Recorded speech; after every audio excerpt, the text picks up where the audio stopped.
नमस्कार दोस्तों, स्वागत है आपका हमारे यूट्यूब चैनल गीता ज्ञान सार पर। आज हम बात करेंगे कि आत्मविश्वास कैसे बढ़ाएं और जीवन में प्रेरणा कैसे बनाए रखें। इस विषय पर हमारे मार्गदर्शक होंगे श्री कृष्ण और उनके उपदेश जो हमें भगवत गीता में मिलते हैं। आइए गीता के सबक और कुछ आधुनिक जीवन के उदाहरणों के साथ इस यात्रा को शुरू करें। नंबर 1 पर है आत्मविश्वास का अर्थ और उसकी महत्ता। सबसे पहले समझते हैं कि आत्मविश्वास क्या है। आत्मविश्वास का अर्थ है अपने ऊपर विश्वास रखना। यह विश्वास कि हम जो भी कार्य करेंगे उसे सफलतापूर्वक पूरा कर सकेंगे। आत्मविश्वास किसी भी व्यक्ति की सफलता की नींव होती है। यदि आत्मविश्वास मजबूत हो तो हम किसी भी चुनौती का सामना कर सकते हैं। श्री कृष्ण ने अर्जुन को युद्ध के मैदान में आत्मविश्वास दिलाया था जब अर्जुन अपनी क्षमताओं पर संदेह कर रहा था। श्री कृष्ण ने उसे याद दिलाया कि वह अपने कर्तव्य का पालन करने के लिए पैदा हुआ है और उसके पास वह सारी शक्ति और सामर्थ्य है जो उसे सफल बनाएगी।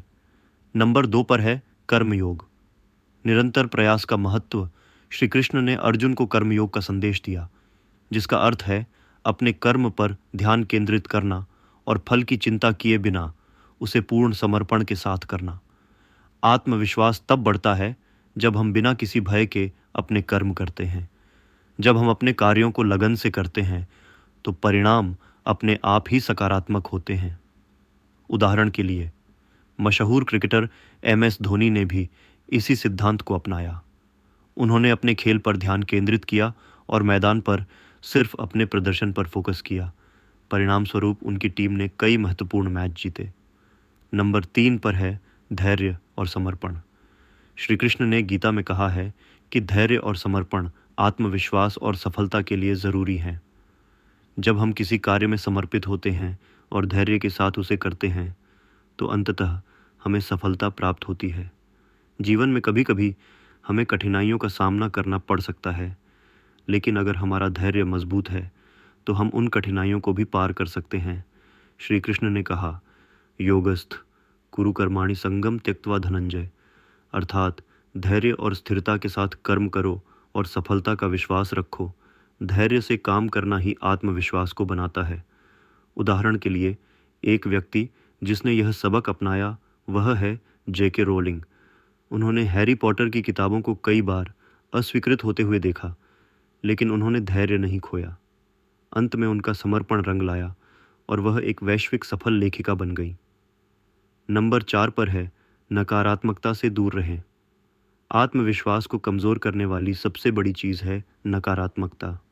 गीता में श्री कृष्ण कहते हैं कि मनुष्य को अपनी नकारात्मक भावनाओं पर नियंत्रण रखना चाहिए और सकारात्मक दृष्टिकोण अपनाना चाहिए।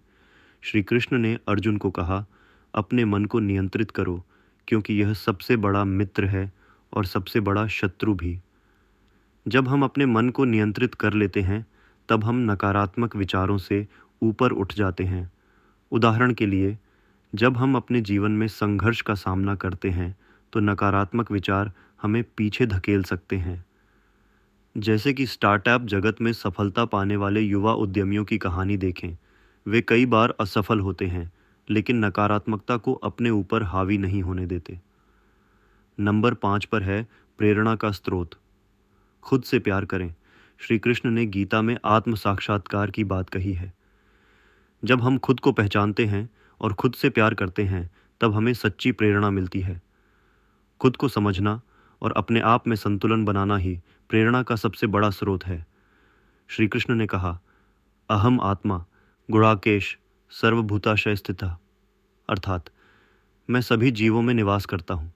इसका अर्थ है कि जब हम अपने भीतर की आत्मा को समझते हैं तब हमें प्रेरणा मिलती है। उदाहरण के लिए जैसे कि योग और ध्यान करने वाले लोग, वे खुद को पहचानने और जीवन में प्रेरित रहने के लिए ध्यान का सहारा लेते हैं। इससे उनका आत्मविश्वास भी बढ़ता है और प्रेरणा भी मिलती है। नंबर 6 पर है हर परिस्थिति को स्वीकारें। श्री कृष्ण ने अर्जुन को यह सिखाया कि जीवन में हर स्थिति को स्वीकार करना ही सच्ची सफलता है।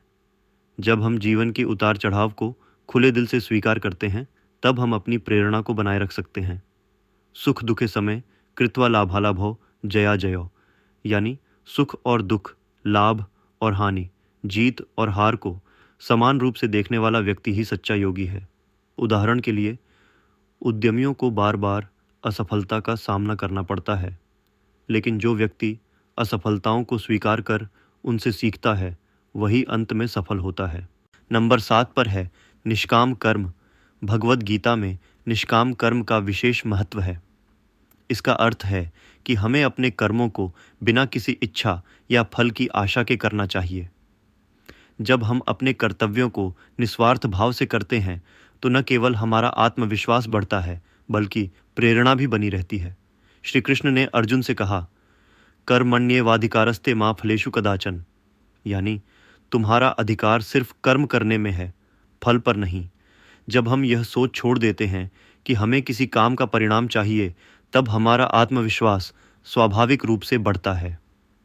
नंबर 8 पर है दूसरों की सहायता करें। श्री कृष्ण ने गीता में बताया कि दूसरों की सहायता करने से आत्मविश्वास और प्रेरणा मिलती है।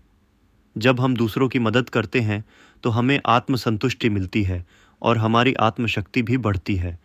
उदाहरण के लिए, जब आप किसी की मदद करते हैं, जैसे कि किसी ज़रूरतमंद व्यक्ति को शिक्षा या भोजन देकर, तो आपको आंतरिक खुशी मिलती है। यही खुशी आपको जीवन में प्रेरणा देती है और आत्मविश्वास को मजबूत बनाती है। तो दोस्तों, आज हमने जाना कि कैसे भगवद गीता के श्री कृष्ण के उपदेशों को जीवन में अपनाकर हम आत्मविश्वास और प्रेरणा प्राप्त कर सकते हैं। श्री कृष्ण के संदेश आज भी हमें सिखाते हैं कि कैसे अपने जीवन को सकारात्मकता से भरें और हर चुनौती का डटकर सामना करें। यदि आपको यह वीडियो पसंद आया हो तो कृपया इसे लाइक करें, शेयर करें और हमारे चैनल गीता ज्ञान सार को सब्सक्राइब करें। अपने जीवन में इन उपदेशों को लागू करें और अपने अनुभव हमारे साथ साझा करें। धन्यवाद।